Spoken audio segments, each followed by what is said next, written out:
Role. नमस्कार, मेरा नाम अभिषेक सावंत है।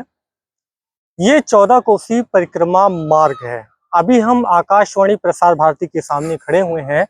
ये ककड़ी बाजार से गुत्तार घाट जाने का जो मार्ग है, आप इसके बीच में देख रहे हैं। डिवाइडर के बीच में यहाँ पर प्लांटेशन किया जा रहा है।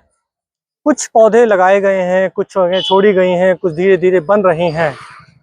अब आप सोचिए, जो हमने रामपथ को लेकर एक आरटीआई की और वन विभाग से पूछा, जिला प्रशासन से, नगर निगम से, प्राधिकरण के बारे में थोड़ा आपको हम डिटेल में बताना चाहेंगे कि इनका एक फंड है, अयोध्या ग्रीन फंड, जिसकी इन्होंने वेबसाइट बनाई है। ये इनवाइट करते हैं आपको, आप वॉलंटियर के तौर पर, एक एनजीओ के तौर पर, एक स्कूल के तौर पर उनका एक रजिस्ट्रेशन है। वो आप अगर कराएंगे तो ये शहर में ग्रीनरी का काम करेंगे।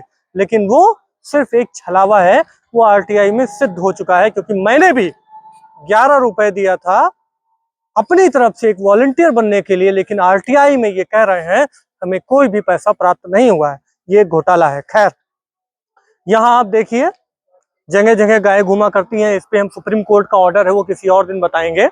हर जगह प्लांटेशन हो रहा है। इस प्लांटेशन को करने के बाद क्या स्थिति होगी, क्या इसकी निगरानी के लिए कोई कमेटी वन विभाग ने बनाई है या नहीं बनाई है, जिला प्रशासन किस तरीके से इसकी देखरेख के लिए कार्य शुरू करेगा या नहीं करेगा, ये प्लांटेशन सिर्फ सूखने के लिए लगाए गए हैं या सच में इस पर कार्य होगा। दूसरा महत्वपूर्ण जो हमारा सवाल है, क्या किसी एनजीओ को एफिलेटेड किया गया है जिला प्रशासन या वन विभाग द्वारा? इसका भी जवाब इनको देना चाहिए।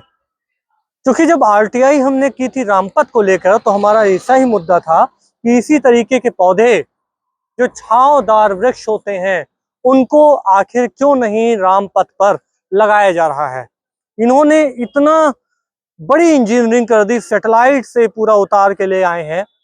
इंजीनियरिंग का पता नहीं कौन सा नायाब अजूबा, ये अब वहां पर पौधे नहीं लगा सकते।